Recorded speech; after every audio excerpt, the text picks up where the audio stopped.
થાંભલાઓ પડતા હતા તેનો રોષ જોઈ અને અમે કિસાન સંઘર્ષ સમિતિના આગેવાનો ખાસ કરીને કચ્છથી લઈ અને હળવદ મોરબી સુધીના ગામડાઓની અંદર અમે ગયા, ખેડૂતોના જાગૃત કર્યા, ખેડૂતોને સમજાવ્યા કે આ જે લાઈનો છે એ માત્ર 2 લાઈનો નથી, હજી 17 બીજી લાઈનો નીકળશે, કુલ ટોટલ 19 લાઈનો નીકળવાની છે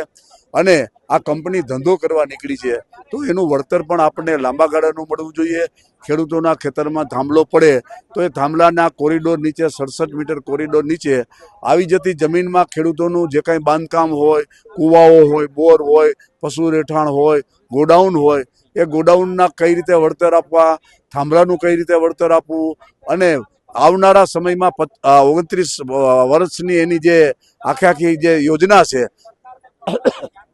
એ 29 વર્ષની યોજનામાં ખેડૂતોને કઈ રીતે તમે વળતર આપવા માગો છો ત્યારે અમને જોયું કે કંપનીઓ સ્પષ્ટ રીતે ખેડૂતોને અન્યાય કરી રહી છે એટલે અમે આમાં સામેલ થયા અને ખેડૂતોને જાગૃત કર્યા અને એ જાગૃત કરતાં અમે જે ખેડૂતોને સંગઠિત કર્યા તો તેને પરિણામે કંપનીઓ જે 4-5 લાખ રૂપિયામાં બોલ નાખતી હતી એ કંપનીઓ 35 લાખથી 45 લાખ રૂપિયા સુધીનું વળતર આપવા માટે અને જે તાણિયા ખેંચતા હતા એ તાણિયામાં પણ વળતર આપવા માટે સહમત થયા છે અને હજુ પણ આ વળતર ઓછું છે